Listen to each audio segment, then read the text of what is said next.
अंतिकम वंदेहम श्रीगुरु श्रीयुतपदकमलं श्रीगुरुन् वैष्णवांश्च श्रीरूपं साग्रजातं सहगण रघुनाथान्वितं तं सजीवं साद्वैतं सावधूतं परिजनसहितं कृष्णचैतन्यदेवं श्रीराधाकृष्णपादान् सहगण ललिता श्रीविशाखान्वितांश्च रमन्ते योगिनोऽनन्ते सत्यानन्दचिदात्मति इति रामपदे नासौ परम ब्रह्माभिधीयते वितरसि दिक्षुरणे दिक्पति कमनीयम दशमुखमौलिबलिं रमणीयम केशवधृत राम शरीर जय जगदीश हरे जय जगदीश हरे जय जगदीश हरे रामादिमूर्ति शुक्ला नियमेन तिष्ठन् नाना अवतारमकरुद भुवनेषु किन्तु कृष्ण स्वयं समभवत् परम पुमान् यो गोविंदमादिपुरुषं तमहं भजामि। श्री कृष्ण चैतन्य प्रभु नित्यानंद श्री अद्वैत गदाधर शिवासादि गौर भक्तवृंद हरे कृष्णा कृष्णा कृष्णा हरे हरे हरे राम राम राम हरे हरे हरे कृष्ण। આજે આપણે રામાયણ માંથી થોડુંક વાંચીશું અને એની શિક્ષા કેટલી અદ્ભુત શિક્ષા છે. જ્યારે આપણે રામાયણ વાંચીએ છીએ તો આપણે વાંચતા જ જે બંધ કરવાનું મન નથી થતું, વાંચ્યા જ કરે અને અદ્ભુત શિક્ષા અને અદ્ભુત રામ ભગવાન પ્રત્યેની આપણી અનુભૂતિ રામાયણ વાંચવાથી આપણને મળે છે.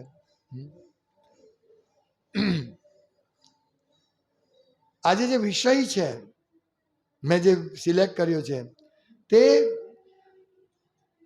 ભક્તોનો સંગ કેટલો જરૂરી છે એ વિષય છે. ભગવાન રામચંદ્રને વનમાં મોકલીને સજા કરવાનું કામ કઈ કર્યું હતું, માતા કઈ પણ કઈ માતે કેવી રીતે આવું કર્યું કામ? એ તો ભગવાન રામ જ્યારે રાજગાદી પર બેસવાના હતા, દશરથ મહારાજે કહ્યું કે મારી હવે એક જ ઈચ્છા બાકી છે કે ભગવાન તું રાજગાદી પર બેસે, બસ મારી બીજી કોઈ ઈચ્છા નથી. અને આખું અયોધ્યા તૈયારી કરતું હતું ભગવાન રામચંદ્રને રાજ્યાભિષેક માટે. એનું વર્ણન રામાયણમાં છે, બહુ સુંદર વર્ણન છે. રાત્રે મોડી રાત સુધી બધા બ્રાહ્મણો તૈયારી કરે છે અને તે સમયે કઈ માતા દશરથ મહારાજ પાસે વરદાન માંગે છે. તો એટલી બધી હિંમત કેવી રીતે થાય? આવું માતા રામ ભગવાન કૌશલ્યાના પેટે અવતર્યા હતા, ભગવાન વિષ્ણુ છે, અને ભરત, લક્ષ્મણ, ભરત, શત્રુઘ્ન એ બધા જ વિષ્ણુ તત્વ છે. પણ ભગવાન રામ ત્રણેય માતાઓને એટલો જ આદર આપતા હતા, ત્રણેય માતાઓને, કૈકેયીને, કૌશલ્યાને અને સુમિત્રાને એટલો જ આદર આપતા હતા. અને જ્યારે કૈકેયી આ રીતે રામને વનવાસ આપવા માટે કહે છે ત્યારે રામ બિલકુલ શાંતિથી, ઓ કશો વાંધો નહીં, તમે જો મને કહી દીધું હોત તો હું વનવા જવા માટે તૈયાર છું. અને જરાય પણ એમને ગુસ્સો નથી આવતો કે ઘૃણા નથી થતી કે આ શું મને વનવાસ આપી દે છે. ભગવાન રામ આવા હતા. તો આટલા સરસ રામ ભગવાનને વનવાસ કેમ આપવામાં આવ્યો? કેવી ઈચ્છા થઈ કૈકેયીને? કૈકેયી જ્યારે મંથરા એક કુબડી દાસી હોય અને કૈકેયીના પિતા મંથરાને દાનમાં આપે છે. રામ જ્યારે મેરેજ થાય છે ત્યારે, અને મંથરા વાસ્તવમાં એક અપ્સરા હતી અને દેવોએ તેને રાવણના સંહારમાં સહાય કરવા માટે પૃથ્વી પર મોકલી હતી. તો જ્યારે મંથરા રામનું રાત્રે મોડી રાતે રામનો વનવાસની રામના રાજ્યાભિષેકની તૈયારી ચાલી રહી હતી ત્યારે મંથરા અગાશીમાં જાય છે અને જુએ છે કે આટલું કોલાહલ, બહુ સરસ ઉત્સવભર્યું વાતાવરણ, કે અયોધ્યા નગરીને કેવી રીતે, થોડો અવાજ, અયોધ્યા નગરીને કેવી ભવ્ય રીતે શણગારવામાં આવી હતી અને રસ્તા પર લોકોના ટોળા કેવા હર્ષોલ્લાસ કેવા.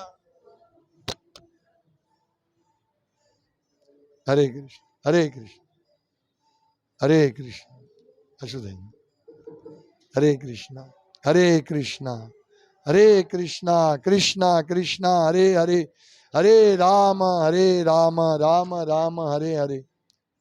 હરે કૃષ્ણ. આ સ્પીકર થોડું ફેરવી નાખ્યું હોય તો. હરે કૃષ્ણ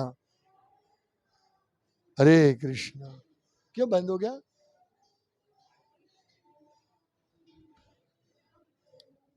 હરે કૃષ્ણ. ધીરે ધામ તો પેલું બીજું માઇક કાઢો, બીજું જલ્દી માઇક કાઢો. હરે કૃષ્ણ હરે કૃષ્ણ હરે કૃષ્ણ હરે કૃષ્ણ હરે કૃષ્ણ. બીજું માઇક છે, બીજું માઇક છે જો. આપ સ્ટોપ કરીને પાઉઝ કરીને. હરે કૃષ્ણ. તો કઈ જોઈએ, અરે મંથરા જોઈએ છે કે લોકોના ટોળા હર્ષોલ્લાસપૂર્વક ઉભરાતા હતા અને એ રામને જેને ધાવ માતા એની પાસે જાય છે અને કહે છે કે આ શેની ઉજવણી થઈ રહી છે અને કેમ કૌશલ્યા હર્ષ વિભોર થયેલા અને બ્રાહ્મણોને મુક્તા તે દાન આપતા દેખાઈ રહ્યા છે. તો ધાવે કહ્યું, આવતીકાલે પુષ્પ નક્ષત્રનો ઉદય થશે. આવા શુભ સમયનો લાભ લઈ મહારાજ દશરથ રામને રાજ્યાસનના ઉત્તરાધિકારી તરીકે પ્રસ્થાપિત કરશે. જેવું આ સાંભળ્યું એટલે મંથરાના ઈર્ષાળુ હૃદયને વીંધી નાખ્યો અને તે એકદમ ગુસ્સે થઈ ગઈ અને કઈ પાસે જાય છે અને કહે છે, ઉઠી જાઓ, તમે કેવા મૂર્ખ છો? શું તમને પોતાને હાલમાં જ ગળી જનારો ભારે અનર્થ જોઈ શકાતો નથી? એમ કરીને જાય છે અને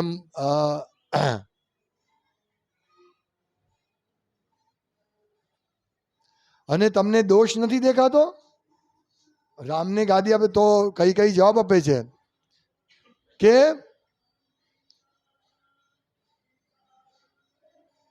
પોતાના પતિના આયોજનમાં કોઈ દોષ નથી જોતી. એટલે મંત્ર વધારે ગુસ્સે થઈ ગઈ અને બધી વાતો કરે છે. પછી એને કહે છે કે રામને રાજગાદી બેસાડવાના છે. તો કઈ કહે છે રામને રાજગાદી પર સ્થાપવામાં આવશે એ જાણી મને ખુશી થઈ છે. આ સારા સમાચાર આપવા બદલ કૃપા કરી આ અલંકાર લે. અરે તારી ઈચ્છામાં આવે તે માગી લે. જો કોણ કહે છે? કઈ માતા. મંત્રા પૂછે છે કે કઈ ખબર નથી પડતી રામને રાજ, તો એમાં શું બહુ સારું, અને હાર આપી દે છે. કઈ માતા ભગવાન રામ રાજગાદી પર બેસે એના માટે તૈયાર હતા, પણ મંથરા એને સંગ કર્યો મંથરાનો અને એવી હાલતમાં થઈ ગયા કઈ માતા કે રામને વનવાસ આપે છે એટલું જ નહીં,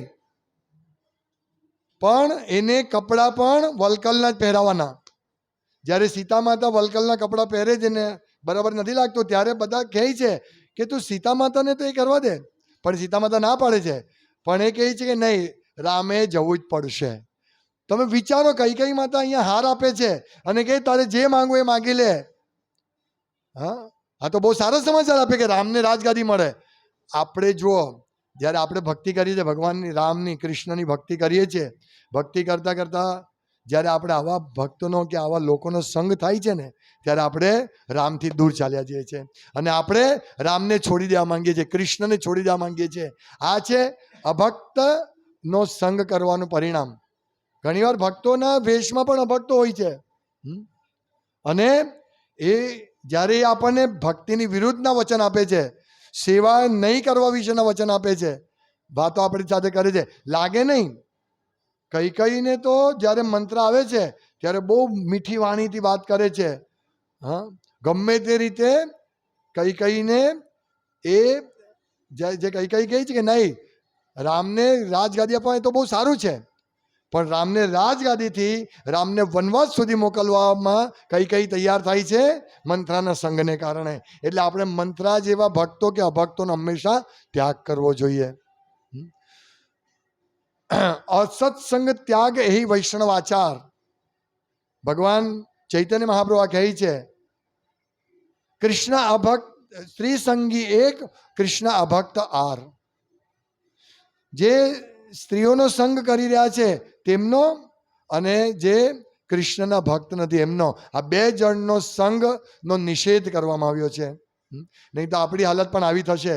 અને જ્યારે આપણે રામાયણ વાંચીએ છીએ, અને જ્યારે વાંચીએ છીએ કે કઈ કઈ વરદાન માંગે છે, અને દશરથ મહારાજ બહુ બેભાન થઈને કહે છે કે તું જે માંગો એ બીજું માંગ, પણ આ નહીં માંગ. પણ કઈ કઈ એકદમ દ્રઢ નિશ્ચય હતી કે નહીં, રામનો વનવાસ થવો જ જોઈએ, થવો જ જોઈએ ને થવો જ જોઈએ. વિચારો, આપણને અભક્તોનો સંગ ક્યાંથી ક્યાં મૂકી દે છે. એટલે કદી પણ અભક્તોનો સંગ નહીં કરવો, નહીં તો આપણા હૃદયમાંથી રામ કૃષ્ણ ચાલ્યા જશે. આ બહુ મોટી શિક્ષા અહીંયા આપવામાં આવી રહી છે રામાયણમાં. કેવું કેવું હૃદય દ્રવી જાય કે રામ વનમાં જાય છે, અને રામ જ્યારે જાય છે, ભગવાન રામ, ત્યારે રથમાં દશરથ મહારાજ કહે છે કે ભલે રામ વનમાં જાય, પણ એમની સાથે એક અક્ષોહિણી સેના મોકલો, અને બધા જ રાજ્યના વૈભવના સાધન એમની સાથે મોકલો. મારા રામ એકલા નહીં જવા જોઈએ, એમને કોઈ દુઃખ નહીં પડવું જોઈએ. આ ભગવાનના પિતા દશરથ મહારાજ એક ભક્તની લાગણી છે. એવી આપણી લાગણી હોય છે, કૃષ્ણને કોઈ દુઃખ નહીં પડવું જોઈએ.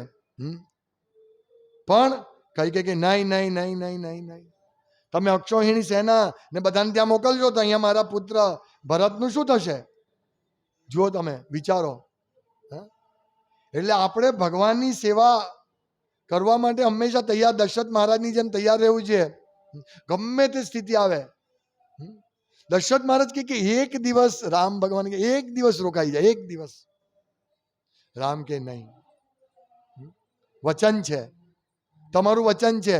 અને કઈ કઈ માતાએ કહ્યું છે એટલે હું તરત જ નીકળી જઈશ. એક ક્ષણનો વિલંબ કર્યા વિના ભગવાન નીકળે છે. અને જગન્નાથ એક ક્ષણનો વિલંબ કર્યા વિના ભગવાન નીકળી જાય છે. અને આખી અયોધ્યા ખાલી થઈ જાય છે કે નહીં, અમે રામ સાથે ગયું. રામ ભગવાન વગર અયોધ્યામાં રહેવાનો શું ફાયદો? તમે વિચારો. એવી જ રીતે કૃષ્ણ ભક્તિ કર્યા વિના, રામ ભક્તિ કર્યા વિના આપણા ઘરમાં રહેવાનો કોઈ ફાયદો નથી. ગમે તેટલું મોટું ઘર હોય, ગમે તેટલી સુખ સાહેબી હોય, પણ ભગવાન રામ કે ભગવાન કૃષ્ણ વિના આપણે રહેવું નહીં જોઈએ. આપણને સારું નહીં લાગવું છે. એક એક અયોધ્યાવાસી ચાલ્યા જાય છે, સન્નાટો.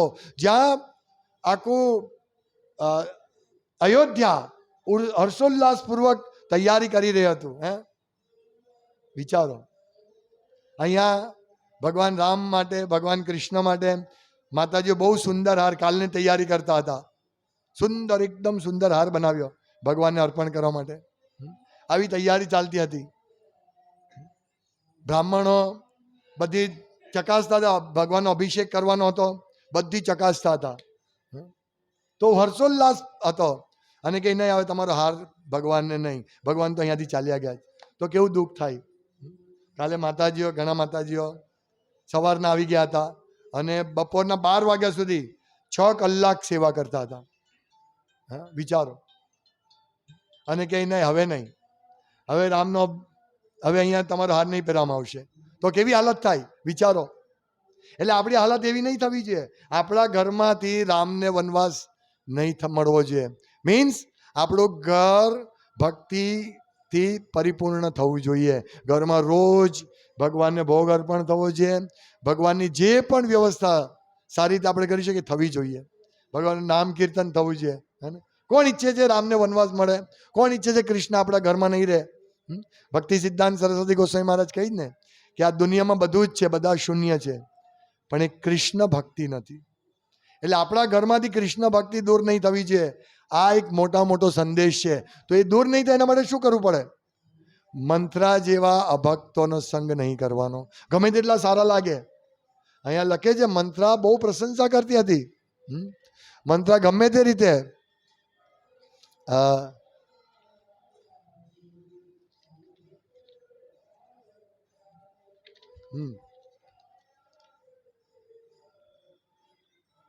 મંત્રા કહે છે એકદમ ઈર્ષાથી અને સામી વ્યક્તિને વશ કરે. મંત્રાએ સામી વ્યક્તિને વશ કરે વાણીની કળામાં પાવરથી મંત્રાએ પછી કૈકેયીને એવી સમજાવટથી વાત કરી કે પરિણામે કૈકેયીને પોતાના પતિ વિશે શંકા કરતી કરી દીધી. જુઓ આ મંત્રા જેવા ભક્તોનો સંગ નહીં કરશો. જો કે ભક્ત મંત્રા જેવા નથી હોતા, છતાં પણ આપણું હૃદય ઈર્ષા, કામ, ક્રોધ, લોભ, મોહ, મદ, મત્સરથી ભરેલું છે. એટલે આપણામાં પણ મંત્રાવૃત્તિ ઉત્પન્ન થઈ જાય. આપણે પણ ભગવાનની સેવા કોઈ કરતું હોય તો એને રોકવાનો પ્રયાસ કરીએ, એટલે રોકવાનો પ્રયાસ કદી નહીં કરશો. મંત્રાએ કેટલી સરસ કે એવી સમજાવટથી વાત કરી કે પરિણામે કૈકેયીને પોતાના પતિ વિશે શંકા કરતી કરી દીધી. અને પોતે કૈકેયીની હિતેચ્છુ છે એમ બતાવીને મંત્રા કહેવા લાગી. એટલે આપણને કોઈ ભક્ત આવે ને, અરે હું તમારો હિતેચ્છુ છું, જો તમે આટલી બધી સેવા કરો છો, તમારા પગ ઘસાઈ જશે, તમારું શરીર ધોવાઈ જશે, શા માટે સેવા કરો છો? શા માટે વહેલા ઉઠો છો? તમને કંઈ મળવાનું છે? એકદમ મધુર વાતે. હું જ્યારે પરીક્ષા માટે રાત્રે મોડો સૂઈને વહેલો ઉઠતો હતો તો મારી મમ્મી કહે સૂઈ રહે ને બેટા, થોડી વાર સૂઈ રહે ને, આલા વહેલા ઉઠવાનું શું કામ છે, પછી ઉઠજે. એટલે એવી રીતે આમ મધુર લાગે વાણી. હા આ સાચી વાત છે, આ વહેલા ઉઠવાનું શું કામ છે? એટલે આપણી તો એવી વૃત્તિ જ છે. આ તો કૈકેયી કે જે દિવ્ય હતા, ભગવાન રામના માં હતા, તમે વિચારો. અને આપણે કોણ છીએ? આપણે તો કાચા ભક્ત છીએ. હજુ ભક્તિનો ભાવ શીખી રહ્યા છીએ. તમે વિચારો તો આપણી શું હાલત થશે? એટલે આપણે જોઈએ છે જ્યારે આપણે સત્સંગ શરૂ કરેલું ને ત્યારે થોડા ઘણા ભક્તો જોડાયેલા, અને મેં જોયું આટલા વર્ષોમાં જ્યારે જે સત્સંગ શરૂ કર્યું ત્યારે જેટલા પણ જોડાયેલા બધા અત્યારે એમાંથી બહુ ભાગ્ય 1-2 જણ છે.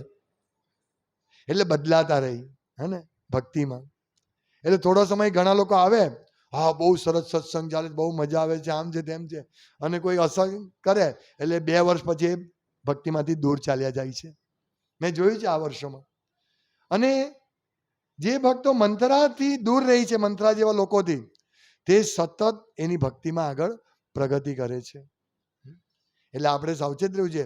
તો જ્યારે શરૂઆત કરેલી ત્યારે જે લોકો હતા એમાંના બહુ ઓછા લોકો છે, અને પછી ધીમે ધીમે આવે છે. 100 આવે, 2 રહી, 98 ચાલ્યા જાય છે. એ પાછા બીજા 100 આવે, 2 રહી, 4 રહી, 98 ચાલે. એમ કરતા કરતા આજે આપણે ભક્તિમાં થોડા દ્રઢ બની રહ્યા છીએ. જે લોકો પહેલેથી જ અત્યાર સુધી રહ્યા છે તે સમજી શકે છે આ વાતને, કે ઘણા લોકો આવ્યા ને ચાલ્યા ગયા, આવ્યા ચાલ્યા ગયા. નહીં આ કઈ આ શું ભક્તિમાં આવું ગમે તે રીતે એ લોકો ચાલ્યા જાય છે. કેમ? કારણ કે મંત્રા જેવા લોકોનો સંગ કરે છે. એટલે આપણે હંમેશા એ જોવાનું છે કે આપણે એવા નથી બનવાનું. આપણે છેક સુધી જેમ હનુમાનજી, સીતા માતા, રામ, લક્ષ્મણ છેક સુધી ભગવાન સાથે રહ્યા, છેક સુધી. તમે વિચારો, એ તો ભગવાનના સંગી હતા, ભગવાનના પાર્ષદ હતા. અને આપણે પણ જો કે ભગવાનના ધામમાંથી જ આવ્યા છીએ, એટલે આપણે પણ એવી રીતે ભક્તિ કરવાની છે, એવા ભક્તોનો સંગ કરવાનો છે કે જેનાથી આપણે ભગવાનની સેવામાં પ્રગતિ થાય. બાકી એવા ભક્તોનો સંગ કરશો કે જે કહેશે કે ના ના થોડું થોડું પાછળ રહેવાનું, સેવા બહુ નહીં કરવાની, અથવા તો આમાં શું છે, આટલા વર્ષો ભક્તિ કરી, મને મળ્યું શું? આ બધું મળશે. એટલે એવો આમાંથી બહુ મોટી શિક્ષા છે. એ શિક્ષા આપણે બધાએ લેવાની છે. આગળ જે કોણ સાથે રહ્યું? સીતા માતા, લક્ષ્મણ. તો સીતા માતાની શિક્ષા આપણા બધા માટે, વિશેષ કરીને સ્ત્રીઓ માટે, પુરુષો માટે પણ એટલી મહત્વની છે. સીતા માતાની શિક્ષા તો રામ ભગવાન કહે છે સીતા માતાને કે હે પ્રિય સીતા, મારા પિતાશ્રીની આજ્ઞાનું પાલન કરવા સિવાય મારા માટે અન્ય કોઈ વિકલ્પ નથી, પણ તું અહીં જ રહે એમ મારી ઈચ્છા છે. જો પતિ તરીકે ભગવાન કહે તું શું કામ, આ તો મારી ઉપર આજ્ઞા છે, મારા માટે છે, તું અહીંયા જ રહે. મારા પિતાશ્રીના આદરપૂર્વક ચરણ સ્પર્શ કરવા રોજ જજે. આ પતિની આજ્ઞા જ. મારા પિતાના ચરણ કમળની સેવા કરવા તો આપણે શીખવું છે. આપણે આપણી પત્નીને અને પત્નીએ પણ શીખવું છે કે હા સીતા માતાને શું આદેશ આપી રહ્યા છે ભગવાન રામ. અને ભરતના આદેશોનું સંપૂર્ણપણે પાલન કરજે. પ્રિયતમે, હું તો વન પ્રતિ પ્રસ્થાન કરતા પહેલા તને મળવા માટે જ આવ્યો છું. ભગવાન સીતા માતા કહે છે કે તું રોજ મારા પિતા પાસે જજે ને ચરણ સ્પર્શ કરજે. આજે શું હાલત છે, જે રામ ભક્ત નથી, કૃષ્ણ ભક્ત નથી, એ શું કહે છે, આ માતા પિતા ક્યાં રહેવાના, જાઓ ભાઈ તમે બીજા ઘરમાં રહો, અમે બીજા ઘરમાં રહે. આજે ચાલી રહી છે આ બીજી શિક્ષા. લોકો વિચાર કે અમે તો બહુ ધની બની રહ્યા છે, પણ મા બાપને પણ ચરણ સ્પર્શની વાત તો દૂર, મા બાપને દૂર ફેંકી દે છે. પણ ભગવાન શું કહે છે કે સીતા તું જજે અને એના ચરણ સ્પર્શ રોજ કરજે. સીતા માતા વ્યાકુળ થઈ ગયા કે તમે મને મૂકીને જોવાની વાત કરો છો. અને પ્રેમજન્ય રોજથી પ્રત્યુત્તર આપે છે, હે રામ, હે મારા સ્વામી, હે મનુષ્યોમાં ઉત્તમ, તમે મને કેવી સલાહ આપી રહ્યા છો? પતિના ભાગ્યમાં સહભાગી બનવું એ તો પત્નીનો ધર્મ જ છે. મારે તો તમારી જોડે વનમાં આવવું જ જોઈએ. જુઓ સીતા માતા કહે છે આજની સ્થિતિ શું છે, પતિને જો કોઈ રોગ થઈ ગયો અથવા ખબર પડી કે પતિને આવું છે તો પત્ની ડિવોર્સ આપી દેશે. જાઓ ડિવોર્સ. પત્ની શું કે હા ઠીક છે તમે જાઓ, તમારે વનમાં જવાનું છે, મારે શું છે, હું તો અહીંયા રહીશ. પણ ના, સીતા માતા શું કહે છે, એક પિતા, માતા, ભાઈ, પુત્ર તથા પુત્રવધુએ બધાને પોતાનું જુદું જુદું અસ્તિત્વ હોય છે, પરંતુ પત્ની માટે તો તેના પતિનું અનુસરણ કર્યા વિના અન્ય કોઈ જ વિકલ્પ નથી. હું અન્ય કોઈનો, અરે મારો પોતાનો સુદ્ધા આશરો ન લઈ શકું. મારા પતિ જ મારો એકમાત્ર આશરો છે. તેથી તમારી પાછળ પાછળ આવવા હું કૃત નિશ્ચયી છું. હું તમારી પાછળ ચાલ્યા કરીશ અને તમારા ભોજન કર્યા પછી જ હું અન્ન ગ્રહણ કરીશ. તમે અપ્રસન્ન થાવ એવું હું કંઈ જ કરીશ નહીં. અને પર્વતો, સરોવરો તથા નદીઓને નિરખીને હું સુખનો અનુભવ કરીશ. જુઓ સીતા માતા કહે તમે જ્યાં જશો ત્યાં વનમાં જવા હું તૈયાર છું, તો મારું સુખ શું? આજની સ્ત્રી શું કહે છે, કંઈ તમે જાઓ હું સિરિયલ જોઈને ટાઈમ પાસ કરીશ. તમે જ્યાં તમને હા તમને આ બધું દુઃખ તો ભોગવવાનું છે, મારે શું કામ, તમે જાઓ કાંઈ નહીં, હું તારક મહેતા કા ઉલ્ટા ચશ્મા જોઈશ અને બીજી ઘણી બધી સિરિયલ આવે છે એ બધી જોઈને ટાઈમ પાસ કરીશ. પણ અહીંયા સીતા માતા શું કહે, ના, હું સરોવર, પર્વતો, નદી નિરખીને સુખનો અનુભવ કરીશ અને તમે જમશો પછી હું જમીશ. આ આપણી સંસ્કૃતિ છે. પત્નીએ પતિને જમાડીને પછી ભોજન લેવું છે. હું તમારી સંભાળમાં સુરક્ષિત રહીશ, તેથી હું કદાપી થાકીશ નહીં. તમે ન હોય તો સ્વર્ગમાં પણ નિવાસ કરવાની મારી ઈચ્છા નથી. હે રામ, હું માત્ર તમને જ ચાહું છું, તમારી વિના હું જરૂર મૃત્યુ પામીશ. આ એક મોટું જે લોકો જે આ કાયદો આવ્યો છૂટાછેડા એના માટે બહુ મોટું એ છે, સીતા માતાનું વચન છે. સીતાજી અત્યંત નાજુક હોવાથી રામ તેમને પોતાની સાથે લઈ જવાનું વલણ ધરાવતા નહોતા, એટલે તેમને નિરુત્સાહિત કરવા માટે, સીતા માતાને નિરુત્સાહિત કરવા માટે રામે કહ્યું, હે સુકુમારી નારી, જંગલના નિવાસ દરમિયાન વ્યક્તિને અનેકવિધ અગવડો સહેવી પડે છે. શયન કરવા ત્યાં સુકોમળ શૈયા હોતી નથી અને ત્યાં મનુષ્યને અતિશય ગરમી, ઠંડી તથા ધોધમાર વરસાદનો જોરદાર હુમલો સહન કરવો પડે છે. જંગલમાં તો ખાવા માટે માત્ર ફળો તથા કંદમૂળો હોય છે. લક્ષ્ય માટેની શોધમાં છુપાઈને ફરતા ભયાનક જંગલી પ્રાણીઓનો ત્યાં હંમેશા ભય હોય છે. આવી પરિસ્થિતિનો વિચાર કરીને હું તને મારી સાથે વનમાં આવવાની રજા કદાપી ના આપી શકું. આનો મતલબ શું છે ખબર છે? સ્ત્રીઓ માટે જ ખાલી શિક્ષા ને આપણા માટે પણ શિક્ષા છે કે ભગવાન રામ સાથે આપણે રહીશું તો આ બધું જંગલમાં વનો, જંગલમાં શું હોય? પશુ હોય, હા, વિકરાળ પશુ, અને છુપાઈને રાત જોશે, તમને ખાઈ જશે. એવી જ રીતે આપણે જ્યારે ભગવાનની ભક્તિ કરીએ છીએ ત્યારે આપણને ઘણી બધી અગવડો મળે છે. હા, અગવડો મળે છે ને, ઘણી બધી માનસિક, શારીરિક, સામાજિક અનેક અગવડો મળે છે. તો ભગવાન કહે છે કે નહીં ભાઈ, તું રહેવા દો, તું અહીંયા રહે, તું આ તારું સુકોમળ શરીર અગવડ નહીં ભોગવી શકશે. એવી રીતે આપણને ઘણીવાર એમ થાય, આ અગવડ બહુ છે, વહેલા ઉઠવું અગવડ છે, 16 માળા કરવી અગવડ છે, હા, ભગવાનની રીડિંગ કરવું અગવડ છે, હે ને?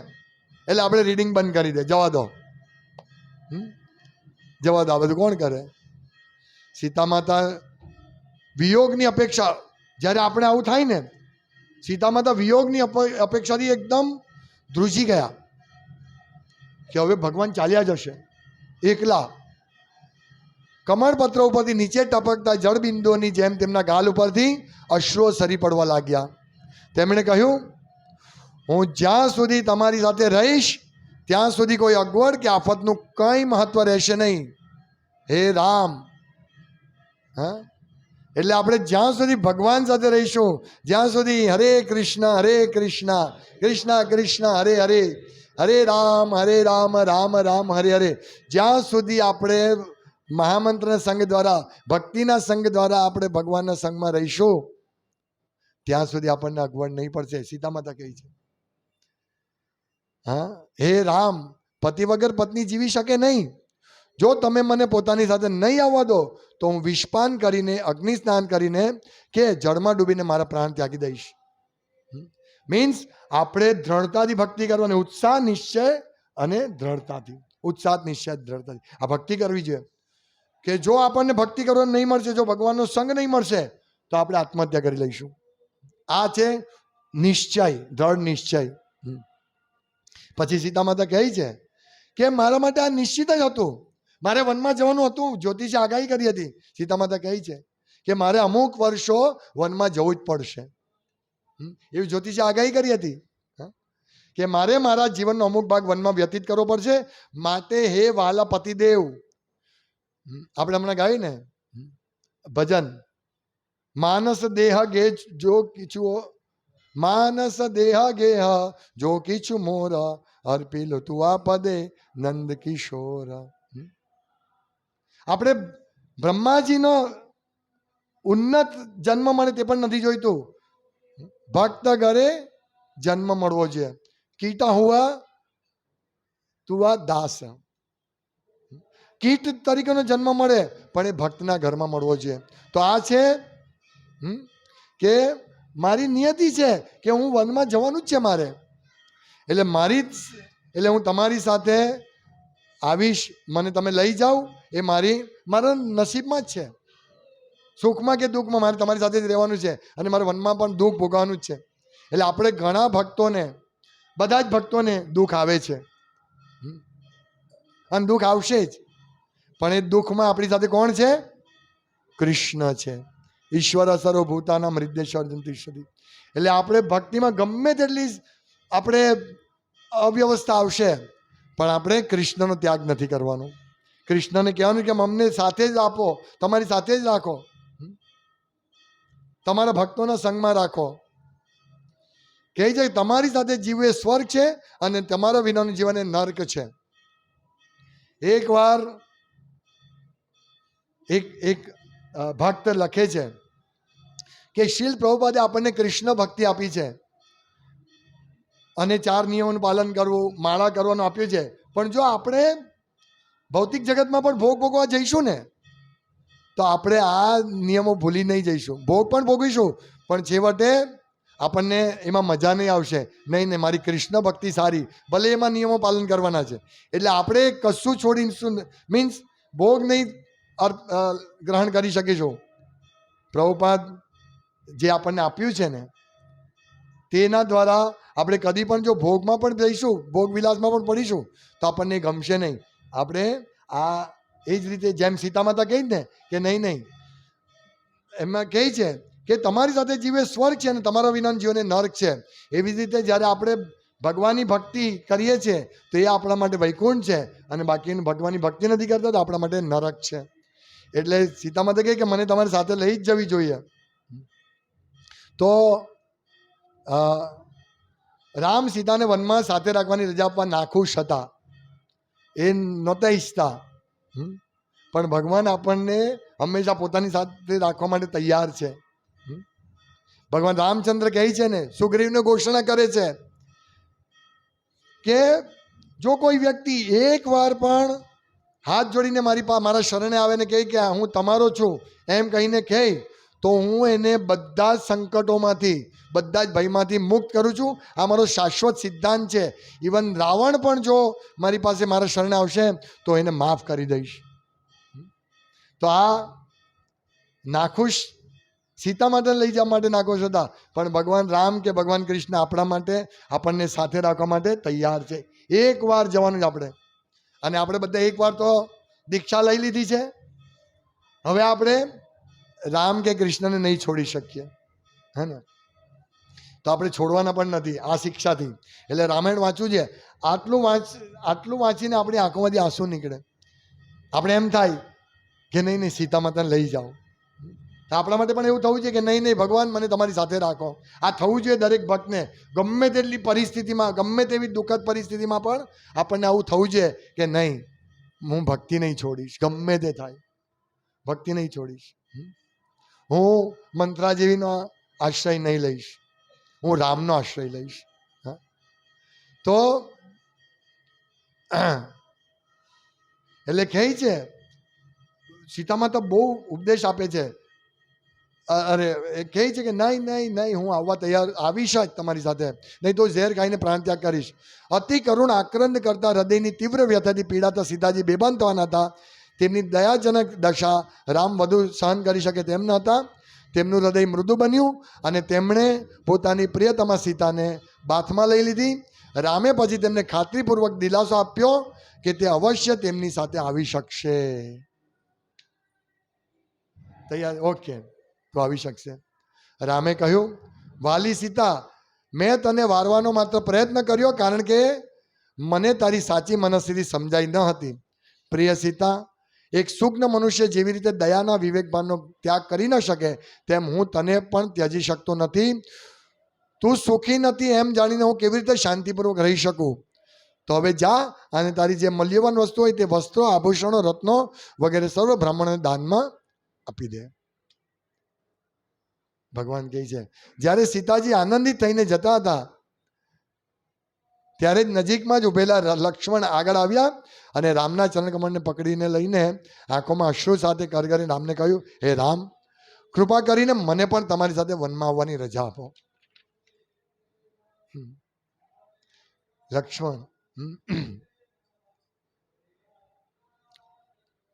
લક્ષ્મણે ના હિંમત કરવાની આશાથી રામે કહ્યું, હે પ્રિય અનુજ, તારે તો આપણી બંને માતાઓ કૌશલ્યા તથા સુમિત્રાની સેવા કરવા માટે અહીં જ રહેવું છે. તારા રક્ષણ વગર કઈ તેમની સાથે દુર્વર્તન કરશે. એટલે ભગવાન એને ગમે તે રીતે નહીં તું નહીં આવ. લક્ષ્મણે આનો જવાબ આપ્યો, આપણો ભાઈ ભરત ચોક્કસ દરેક બાબતની કાળજી રાખશે. આપણી માતાઓ સંબંધે ચિંતા કરવાની કશી જરૂર નથી. ઓ રામ, તમે વનમાંથી પસાર થશો તે વખતે હું હાથમાં ધનુષ રાખીને આગળ ચાલીશ અને તમને તથા સીતાજીને પ્રકૃતિના દ્રશ્યોનો આનંદ માણવા દઈશ. તમે નિદ્રાવશ હશો ત્યારે હું કંદમૂળ તથા ફળ એકત્ર કરીશ અને તમારા રક્ષણ માટે નજીકમાં જ ઊભો રહીશ. ભગવાન બલરામ લક્ષ્મણ તરીકે, છેવટે રામે સહમતિ આપી. ઓકે, વિચારો, ભગવાન રામ સાથે આપણે રહેવાનું છે, કૃષ્ણ સાથે રહેવાનું છે. ચૈતન્ય ચરિતામૃતમાં વર્ણન છે કે લક્ષ્મણ એટલા દુઃખી હતા ભગવાનના વનવાસને કારણે, કારણ કે રામચંદ્રના ભગવાનના આખી લીલામાં દુઃખ જ દુઃખ છે. વનવાસ કેવી રીતે સહન કરે? લક્ષ્મણનો ક્રોધ, બલરામ ભગવાન ક્રોધ પ્રસ્તુત કરે છે. રામાયણ વાંચજો બધા, આપણને થાય યસ લક્ષ્મણજી ક્રોધ કરે છે, પણ ભગવાન એને શાંત કરે છે. એટલે લક્ષ્મણ સંકર્ષણ ભગવાન બલરામ હતા. તો ચૈતન્ય ચરિતામૃતનું વર્ણન છે કે રામ ભગવાનની દુઃખને કારણે લક્ષ્મણ બહુ પીડિત હતા, પણ એ મોટા ભાઈ હતા એટલે એમને કહી નહીં શકે. એટલે ભગવાન બલરામે મોટા ભાઈ તરીકે કૃષ્ણ લીલામાં અવતાર લીધો હતો, કે જેથી આવી જો કંઈક દુઃખ પડે તો એને રોકી શકે. રામને રોકી નહીં શકે ને, એ મોટા ભાઈ હતા. વર્ણન છે ચૈતન્ય ચરિતામૃતમાં. તો લક્ષ્મણને કહે છે કે તમે આવું કરજો. આગળ ઘણી બધી કથા છે, તમે વાંચજો. પછી સીતા માતા વલકલના વસ્ત્ર પહેરે છે, પણ એનાથી પહેરાતા નથી, ઉતરી જાય છે. તો રામ ભગવાન કહે છે કે તું આ નહીં પહેર, તું ચાલશે. તો કે નહીં, જેવા તમે જ તૈયાર થશો એ રીતે જ હું. હા, આજ્ઞા મારી પર છે, નહીં તો પણ હું પતિને અનુસરીશ. તો પત્ની માટે રામાયણમાં કેટલી બધી શિક્ષા છે, પતિ પત્ની માટે, ભક્તો માટે, પુત્ર માટે, કેટલી બધી સરસ શિક્ષાઓ છે. રામાયણ વાંચવું જ જોઈએ દરેકે, એટલીસ્ટ વર્ષમાં એક વાર તો વાંચવું જોઈએ. તો રામનવમી ગઈ તો હવે શું કરીએ, તો હવે વાંચો કે રામ ભગવાન વિશે તો જરૂર બધા વાંચજો, બહુ સરસ છે. હું વિચારતો ક્યાંથી કથા કરું, બધી જ કથા એટલી બધી જબરજસ્ત છે. હનુમાનજીની કથા કરીએ, વાનરોની, સુગ્રીવની, વાલીની, કઈ કથા કરીએ, બધી જ અદ્ભુત કથા છે.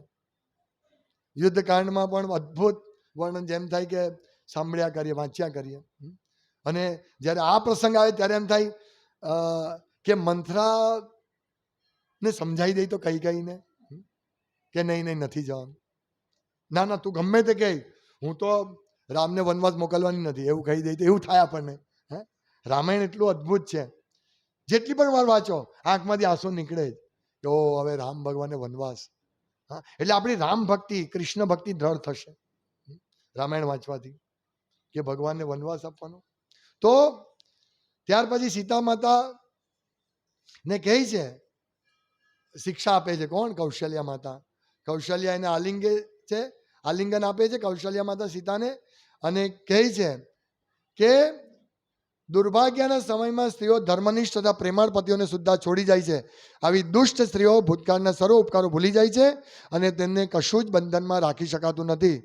કૃતજ્ઞતાને કારણે આવી સ્વાર્થી સ્ત્રીઓને જ્ઞાનની વાતો, ભેટો કે લગ્ન દ્વારા પણ વશ કરી શકાતી નથી. પરંતુ એવી સ્ત્રીઓ પણ હોય છે કે જેઓ સ્વભાવે કરીને જ વિનમ્ર, સત્યવાદી અને આજ્ઞાંકિત હોય છે. એ રીતે તેઓ પોતાના પતિનો જ સૌથી વધારે આદર કરે છે. હે સીતા, મારા પુત્રના દેશવટાને કારણે તું તેનો તિરસ્કાર કરીશ નહીં. સર્વ સંજોગોમાં તેને તારા પૂજનીય સ્વામી તરીકે જ ગણજે. આવી સાસુ કૌશલ્યા આજ્ઞા એને ઉપદેશ આપે છે. આજની માં ને શું ઉપદેશ આપે, જવા દે ની એને, હા તું પિયર ચાલી આવ,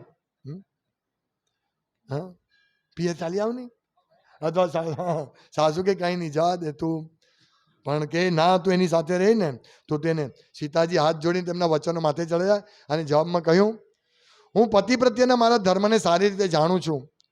કૃપા કરી અસતી સ્ત્રીઓ વિશે મને કશું કહેશો નહીં. રામ પ્રત્યેનો મારો અનુરાગ ચાંદનીનો ચંદ્ર પ્રત્યે હોય છે તેવો છે. કોઈ વીણા તાર વિહોણી હોતી નથી કે રથ પૈડા વિનાનો હોતો નથી. તેવી જ રીતે સ્ત્રી માટે પતિ વિના કોઈ સદભાગ્ય હોતું નથી, ભલે ને પછી તેને હજારો પુત્ર હોય. રામ મારા સ્વામી છે અને તેઓ સદા રહેશે. હું તેમનો તિરસ્કાર કેવી રીતે કરી શકું? આ સ્ત્રીઓની શિક્ષા છે. એટલે બધા પુરુષો, હા બધા ભક્ત યસ, પ્રભુજી બરાબર શિક્ષા આપે છે. હવે હું ઘરે જઈને બરાબર આ શિક્ષા આપીશ રામાયણ વાંચીને. આ શિક્ષા સ્ત્રીઓ માટે પણ, પતિ માટે પણ શિક્ષા છે. પતિ માટે પણ શિક્ષા છે કે પત્નીનું સંપૂર્ણ રક્ષણ કરે છે. જ્યારે સીતા રાવણ ઉપાડી જાય છે સીતા માતાને, જો કે એ સીતા માતા માયાદેવી હતા, માયા, રાવણ એનો સીતાનો સ્પર્શ નથી કરી શકતા. તો જ્યારે ઉપાડી જાય છે ત્યારે ભગવાન રામ જુઓ રાવણનો વિનાશ કરવા કેટલા બધા એ કરે છે. એ બીજી પ્રભાત લખે છે કે અનેક સ્ત્રીઓને પરણી શકતે, પણ ના, એ સીતા માટે એમણે કેટલું બધું, તમે રામાયણ વાંચો ખબર પડશે રામ ભગવાન કેટલું કષ્ટ લીધું. એટલે પત્નીની રક્ષા માટે પતિએ કષ્ટ લેવું પડશે, એટલે ખુશ નહીં થતા. પતિવ્રતા સ્ત્રી હા, એ આપણે આશા રાખીએ તો પતિએ પણ એવી આશા રાખવાની, મીન્સ એવી એ કરવાનું કે યસ હું સારો કૃષ્ણ ભક્ત બનીશ. હા, અને પત્નીએ પતિની સેવા કરવાની, આ રીતે સુખી જીવન. આ કથા પતિએ પત્નીને બોલવા માટે નથી કથા. જો આમાં લખેલું કે રામ ભગવાન જમતા પછી જ જમવાનું કહ્યું હતું, એ તારે મારે પછી નહીં તો નહીં ચાલશે. ઘણી વાર ઝઘડા કરે છે, મારી પાસે આવે ફરિયાદ કે જો આવું કરે છે તેવું કરે છે. તો હું ઘણી પતિને કહું કે કંઈ વાંધો નહીં, આ કળિયુગ છે. હા, એટલે ઘણી વાર પત્ની ગુસ્સામાં આવી જાય તો કંઈ નહીં, એને શાંત કરી દેવાની. ત્યારે તમે ગુસ્સો કરશો તો યુદ્ધ થશે. રામ રાવણ કરતાં પણ મોટું યુદ્ધ થશે, અને એ યુદ્ધ છૂટાછેડા સુધી જશે. એટલે કંઈ નહીં, એ સમયે પત્નીને શાંત કરી દો. પછી જ્યારે પત્ની ખુશ હોય એક બે સાડી અપાઈ દેવાની, પછી એને કહેવાનું જો હવે ગુસ્સો નહીં કરવાનો, તો એ શાંત થઈ જશે. આ શિક્ષા લેવાની છે પતિ પત્નીએ. હા, એણે તો મારી પર ગુસ્સો કર્યો, તમે આટલી બધી શિક્ષા આપો છો, એને શિક્ષા આપો, મારા ઘરે આવો શિક્ષા આપો. નહીં, આપણે પતિએ પણ રામ નથી, આપણે રામદાસ છીએ. એટલે આપણે સમજાવવાનું, આ રીતે સુખી સંસાર કરવાનો છે. આપણે લડવાનું નથી, લડવાનું છે આપણા અનર્થ સાથે. રાવણ સાથે યુદ્ધ કર્યું હતું ને, એટલે રાવણ સાથે યુદ્ધ કરવાનું છે. પતિ પત્નીનું યુદ્ધ નહીં થવું છે. અને જે ઘરમાં ભગવાન રામ કૃષ્ણની સેવા થશે, જે ઘરમાં ભગવાનની પૂજા થશે, ભક્તિ થશે, ત્યાં હું લખીને આપું છું અત્યારે સ્ટેમ્પ પેપર પર. વિનોદભાઈ આવે નોટરી કરી દેજો. સ્ટેમ્પ પેપર પર લખીને, હા વિનોદભાઈ નોટરી તૈયાર કરો. હું લખી છે જે ઘરમાં પતિ પત્ની બંને સાથે મળીને ભગવાન કૃષ્ણની સેવા કરશે, રામની સેવા કરશે, હા, અને નિયમોનું પાલન કરશે, એ ઘરમાં પતિ પત્નીનો ઝઘડો ઝીરો થશે. લખી દઉં, જાઓ. આજે આ ભલે અત્યારે જો થતો હશે તમારા ઘરમાં, પણ તમે બંને ભગવાનને કેન્દ્રમાં રાખીને ભક્તિ કરશો તો ઝઘડો ઝીરો થશે, ગેરંટી,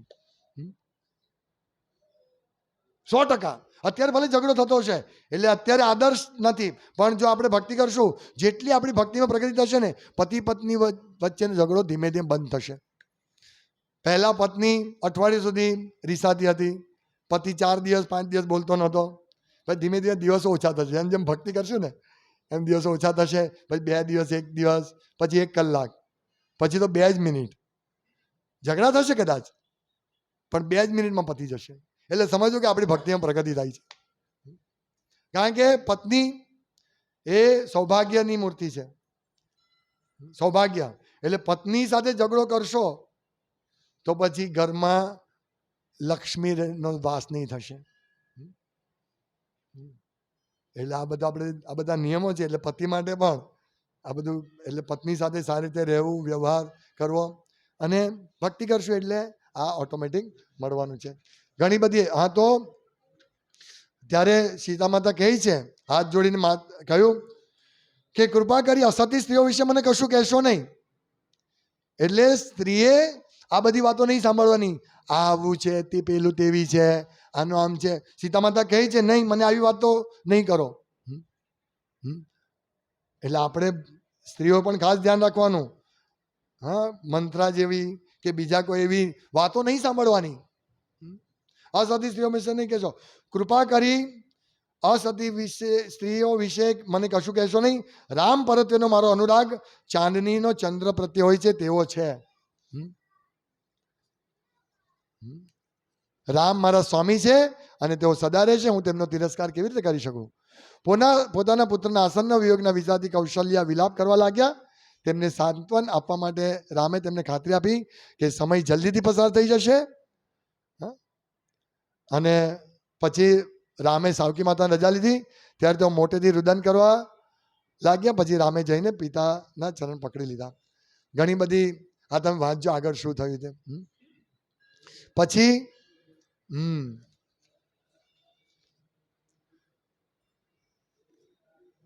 એક બીજું રામાયણમાં એટલા બધા સરસ પાત્રો છે. શું કહે? જટાયુ વિશે. જટાયુ ગીડ વૃક્ષ હતા, વિશાળ હતા, અને રાવણ સાથે યુદ્ધ કર્યું. છેક સુધી યુદ્ધ કર્યું. એનું યુદ્ધનું વર્ણન છે. બહુ જબરજસ્ત. સીતા માતાને બચાવવા માટે યુદ્ધ કરે છે. આ રામની સેવા છે. એટલે આપણે બુક ડિસ્ટ્રીબ્યુશન કરવા જઈએ, આપણે જટાયુ જેવા છીએ. ઘણી બધી આપણે તકલીફ આવે ને, એ ચાલી આવે, ચાલ ભાગ અહીંયાથી, કહીને બુક ડિસ્ટ્રીબ્યુશન કરવા જ્યાં, શું સવારમાં ચાલી આવ્યો, હજુ અમે સુતેલા છે, ચાલ ભાગ અહીંયાથી. આપણી એક ટીમ ગઈ છે બુક ડિસ્ટ્રીબ્યુશન કરવા, મહાચંદ્ર પ્રભુ, જગન્નાથ દામોદર પ્રભુ, રામદુલાર પ્રભુ, પુસ્તક વિતરણ માટે. તો જટાયુ જેવું કાર્ય છે. મુશ્કેલી આવશે.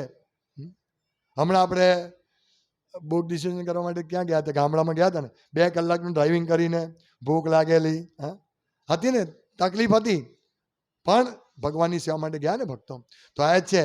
તો જટાયુ પાસે આવ્યા તો જટાયુને ભેટી પડ્યા ભગવાન. પોતાના સેવકની હેરાનગતિ જોઈને રામને દ્વિગુણિત દુઃખ થયું, બહુ દુઃખ થયું રામને જટાયુને જોઈને. કારણ કે જટાયુ બહુ મહેનત કરી હતી, અને એક સમય આપણે જ્યારે યુદ્ધ વર્ણન સાંભળે ત્યારે હવે જટાયુ તો મારશે જ, રામને મારી જ નાખ, અરે રાવણને મારી જ નાખશે, નહીં જ લઈ જા દે, એવું આપણને થાય. આપણને ખબર છે કે જટાયુનું મૃત્યુ થવાનું છે, પણ રામાયણ કથા એવી છે ને દિવ્ય, કે ગમે તેટલી વાર, એટલે આપણે રામાયણ કે ને, રામાયણ લો, આ મારા અમે લોકો જોઈએ છે ટીવી પર નહીં, આમાં જુઓ. ટીવી પર તમને આ અનુભૂતિ નહીં થશે, આ વાંચો રામાયણ. જ્યારે જટાયુનું યુદ્ધ થાય છે ને, ત્યારે એમ થાય છે બરાબરની ફાઇટ, કે ને હવે તો રાવણને મારશે જ, મારી જ નાખશે, અને સીતામાતાને બચાવશે. પણ જટાયુ શું કર્યો? જટાયુ પ્રયાસ કર્યો. ભલે નહીં બચ્યા, ભલે રાવણ લઈ ગયો, પણ જટાયુ પ્રયાસ કર્યો, અને એ પ્રયાસના બદલામાં રામચંદ્ર શું કહે છે? જટાયુને ભેટી પડ્યા. સેવકની હેરાનગતિ જોઈને રામને દુઃખ થયું. અને પછી જટાયુએ વર્ણન કર્યું કે આવી રીતે આવું થયું હતું. પણ જટાયુ કહે છે, હે પ્રિય રામ, સીતાજીને કારણે વધુ પડતા શોકમગ્ન થશો નહીં, કારણ કે વિંદ મુહૂર્ત વખતે લઈ ગયો છે રાવણ, અને આ મુહૂર્ત વખતે આપણે જે પણ ગુમાય તે પાછું મળે છે. એટલે તમે શોકમગ્ન થશો નહીં, કારણ કે રાક્ષસો અને રાજાના યુદ્ધમાં હાર્યા પછી તમે સીતાજીને પુનઃ પ્રાપ્ત કરશો. પછી રાવણના મહિમાશાળી વંશનું વર્ણન કરતા કરતા જટાયુએ રામ રામ એવા ઉદ્ગાર સાથે છેલ્લો શ્વાસ લઈ પ્રાણ ત્યાગ કર્યો. આ છે ભક્તોનું. ભક્તો એટલે આપણે એવી સેવા કરવાની જ, અને ભગવાનને એ આપણને કે તમારા બધા લોકોને હું તમારું સુધી લાવવાનો પ્રયાસ કરીશ.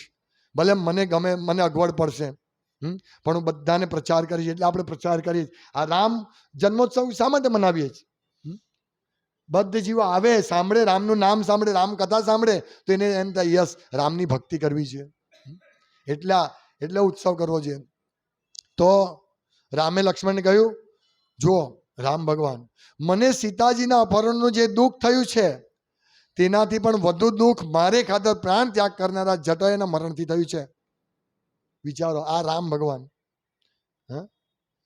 સીતાજીથી કેટલું બધું દુઃખદ ઘટના, પણ ભગવાન કે મને એનાથી એટલું દુઃખ નથી થયું જેટલું જટાયુના પ્રાણ ત્યાગથી થયું છે. જા અને થોડા લાકડા લઈ આવ, કે જેથી આપણે તેના દેહને અગ્નિદાહ દઈ શકીએ. મારી સેવાના ફળ તરીકે તેને સર્વોચ્ચ ઉર્ધ્વ ગતિ પ્રાપ્ત થશે, એ સર્વત્ર વિદિત થવા દો. ભગવાન સ્વયં જટાયુનો અગ્નિ સંસ્કાર કરે છે, અંતિમ વિધિ કરે છે. વિચારો, લક્ષ્મણે ચિતા તૈયાર કરી અને રામે જટાયુને, લક્ષ્મણ કોણ છે? બલરામ. ચિતા તૈયાર કરી અને રામે જટાયુના દેહને તેની પર મૂકીને તેને અગ્નિદાહ આપ્યો. જટાયુના દેહને આત્માના કલ્યાણ અર્થે બંને બંધુએ પિંડદાન કર્યું અને વેદ મંત્રોનું ઉચ્ચારણ કર્યું. આ પિંડદાન કરે છે, આ લોક એના માટે, પણ જરૂર નથી જટાયુને પિંડદાન કરવાની, કારણ કે રામના ખોળામાં જટાયુએ પ્રાણ ત્યાગ કર્યો, રામ રામ બોલીને. આટલું સરસ મૃત્યુ કોને મળે? વિચારો. આજે લોકો મૃત્યુ દો, મારા આ મરી ગયા, મારા પેલા મરી ગયા, દુઃખમાં મૃત્યુ પામે છે. હિરણ્યકશ્યપ કહે છે, જ્યારે હિરણ્યાક્ષનો વધ થયો ને, ત્યારે એની મા અને એની માતા દીતિ અને એની પત્ની કોની? હિરણ્યાક્ષની, કે શોક નહીં કર, મૃત્યુ બધા માટે છે. જેને આ શરીર મળ્યું બધા મરવાનું છે. લો, હિરણ્યકશ્યપ આ ઉપદેશ આપે છે. પણ આપણે બધા રડે છે, ઓ ગયા ગયા, પણ ભક્ત રડતો નથી. ભક્તના મૃત્યુ સમયે ભક્ત રડતો નથી. એના સગાવાલા જે કૃષ્ણ ભક્ત છે એ જાણે છે કે આ જેમ જટાયુ વખતે ભગવાનનું નામ લેતા લેતા મૃત્યુ પામે છે, એમ આપણે પણ એવી આકાંક્ષા રાખીએ કે આપણે પણ હરે કૃષ્ણ કૃષ્ણ કૃષ્ણ હરે હરે, હરે રામ રામ રામ હરે હરે એમ કહેતા કહેતા મરીએ. અને ભગવાન આવશે, ઓ આને બહુ બુક ડિસ્ટ્રીબ્યુશન કર્યું છે, અને મારી બહુ સેવા, બહુ કુકિંગ કર્યું, બહુ હાર બનાવ્યા, આને બહુ મહેનત કરી. બધા પથારીમાં ઊંઘતા હતા ત્યારે મંગળામાં આવીને હાર બનાવ્યો મારા માટે, આ મારા માટે ફૂલ લાવ્યો, આ મારા માટે ભોગ અર્પણ કરે છે, મારી સેવા કરે છે. આ ભક્તોને યાત્રાએ લઈ જાય છે, આ બુક ડિસ્ટ્રીબ્યુશન હિસાબ કરે છે. ભગવાન જેમ જટાયુના કાર્ય યાદ કરે છે ને, એમ ભગવાન ભક્તોના કાર્ય યાદ કરશે. વિચારજો. એટલે આપણે કશું ગુમાવવાનું નથી, ભગવાનની ભક્તિમાં મેળવવાનું જ છે. એટલે જટાયુ બનવાનો પ્રયાસ, જટાયુનો દાસ બનવાનો પ્રયાસ કરો. મંથરાને છોડો, મંથરા જેવી સ્ત્રીઓનો નહીં, અને કોઈની એ સાંભળો નહીં, તો ભગવાન સ્વયં આવશે. ભગવાન શીલ પ્રભુપાદ કહે છે કે જે વ્યક્તિ પુસ્તક વિતરણ કરશે અને અંત સમયે જો એની જીવા ઉપર એ બોલી નહીં શકશે, તો સ્વયં ચૈતન્ય મહાપ્રભુ આવશે અને જીવા પર હરે કૃષ્ણ બોલાવશે. ક્યાં જટાયુ, ક્યાં ભગવાન રામ? જટાયુ પ્રયાસ કરે, એમ નથી જોતો રામ જોઈએ છે કે નહીં, હું લડું ના. જેમ જગન્નાથ રથયાત્રામાં બધા ભક્તો, જગન્નાથનો રથ જાય છે આગળ, અને બધા ભક્તો શું કરે છે? પુસ્તક વિતરણ કરે પાછળ, કેટલા દૂર. પણ ભગવાન જોઈએ છે કે આ મારો અંશ, મારો પુત્ર મારા માટે કરી રહ્યો છે કાર્ય. એટલે ભક્તિ સિદ્ધાંત મહારાજ કહે છે કે એવું કાર્ય કરો, તમે ભગવાનને જોવા નહીં જાઓ, ભગવાન તમને જોવા આવે, એવું કાર્ય કરો, એવી સેવા કરો. એટલે જયારે આપણે સેવા કરીએ છીએ ને, એ ભાવથી સેવા કરવાની, વાત કરતા કરતા નહીં. જો નહીં મારે આટલી બધી સેવા કરવાની, તો જો કેટલી ઓછી છે, જો બેસી રહી છે ને જપ કર્યા કરે છે, મારે આટલી બધી સેવા કરવાની. હા, બધા જપ વાળું શું કહે, અત્યારે 7:30 થઈ જશે, મારે જપ પહેલા પતાવું પછી સેવા કરી, નહીં, એવી ભાવના પણ નહીં. સેવા પહેલા કરી દેવાની, એટલીસ્ટ ફેસ્ટિવલ સમયે ભલે આપણે જપ રહી જાય. એટલે એ ભાવના, એવી ભાવનાથી ભગવાનની સેવા કરવાની છે. તો વિચારો, જટાયુને કેટલું, એ તો ગીધ હતું, પશુ પક્ષી, મરેલા પશુ ખાવા વાળું વ્યક્તિ હતું, તેનો ભગવાન ઉદ્ધાર કરે પોતાના ખોળામાં લઈને, કૃષ્ણ અને બલરામ. તો જે ભક્ત ભગવાનની પ્રેમપૂર્વક સેવા, મીન્સ જટાયુ તો પ્રેમપૂર્વક સેવા કરી, તો જે જટાયુની જેમ સેવા કરે છે, એટલે એવું નહીં વિચારવું કોણ જોવાલું છે, નહીં. આપણે સેવા કરશું, એક એક સેવા ભગવાન જોઈએ છે. તમારું એક એક ફૂલ જોઈએ છે, તમારો એક એક રાઈનો દાણો ભગવાન જોઈએ છે, તમારી એક એક સબ્જી કટિંગ ભગવાન જોઈએ છે, તમારું એક એક ભગવાનને ભોગ અર્પણ કરો તે જોઈએ છે, તમારું ભગવાન એક એક આરતીની, એક એક અગરબત્તીની, એક એક વસ્તુ જોઈએ છે ભગવાન. એક એક બુક ડિસ્ટ્રીબ્યુશન કરો છે, બુક ડિસ્ટ્રીબ્યુટ નથી થતી તો પણ એ ભગવાન જોઈએ છે કે પ્રયાસ કરે છે. જટાયુ હારી ગયા, મૃત્યુને શરણ થયા, પણ એને પ્રયાસ કર્યો. એટલે આપણે ભક્તિ કરવાનો પ્રયાસ કરવાનો છે. દુઃખ આવે તો પણ ભલે ગમે તે થાય. ઘણી વાર ભક્તોને પૂછે કેમ મંગળા આરતીમાં નહીં આવ્યા? ઓ આ પગમાં દુખતું હતું. નહીં તો પણ આવો. પગમાં દુખે તો શું થઈ ગયું? જટાયુ કહે છે હવે મારી એક પાંખ તો કપાઈ ગયા, હવે રહેવા દો. નહીં, છેક સુધી પ્રયાસ કરે છે, છેક સુધી. વિચારો, આ ભક્તિ છે. એટલે પ્રયાસ કરવાનો. આ શરીર ક્યારે આપણું ગીધ અને કૂતરા અને કીડા ખાવા તૈયાર જ છે, ક્યારે એને ખાવાના લાયક બનશે આપણને ખબર નથી. એટલે એનો ઉપયોગ કરીને જટાયુની જેમ દિવ્ય જીવન કરો. છેલ્લું શબરી. બધા કહે છે કે શબરીએ એઠા બોર ખવડાયેલા ને, નહીં. રામચરિત માનસ નહીં, શબરી ભગવાનની શુદ્ધ ભક્ત હતી. શબરીએ એઠા બોર નથી ખવડાવ્યા. જ્યારે રામ તથા લક્ષ્મણ રોજ રાહ જોતા હતા, શબરી રોજ રાહ જોઈ છે. જ્યારે રામ તથા લક્ષ્મણે આશ્રમ સ્થાનમાં પ્રવેશ કર્યો ત્યારે શબરીએ ઊભા થઈ હાથ જોડી તેમને આવકાર આપ્યો.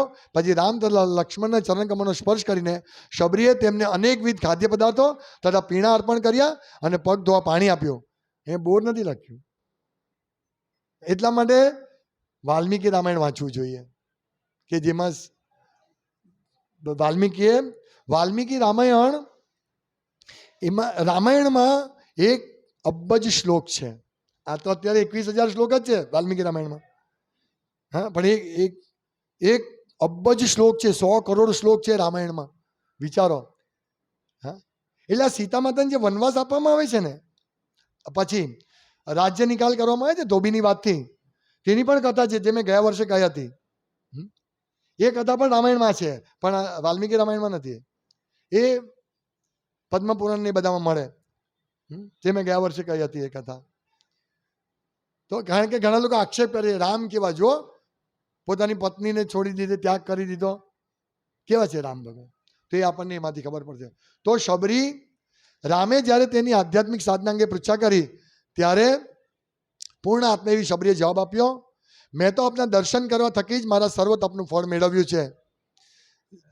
જ્યારે આપ ચિત્રકૂટમાં આવ્યા હતા ત્યારે હું જેમની સેવા કરતી હતી તે સર્વ મહર્ષિઓ દિવ્ય વિમાનોમાં બેસીને સ્વર્ગમાં ગયા હતા, પરંતુ વિદાય થતા પહેલા તેમણે મને ખાતરીપૂર્વક કહ્યું હતું કે આપ અહીં આવશો અને આપનું સત્કાર પૂજન કર્યા પછી હું પણ સ્વર્ગમાં ઉચ્ચ ગતિ પ્રાપ્ત કરીશ.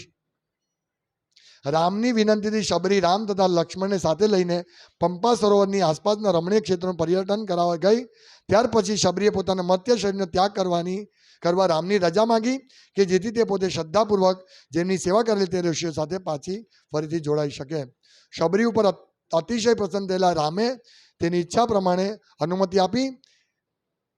તો આ રીતે ચિતા સળગ્યા પછી કાળા હરણનું ચામડું તથા વલકલ વસ્ત્રો પરિધાન કરેલી જટાધારી વૃદ્ધ તપસ્વીની ભડભડતી જ્વાળામાં કૂદી પડી.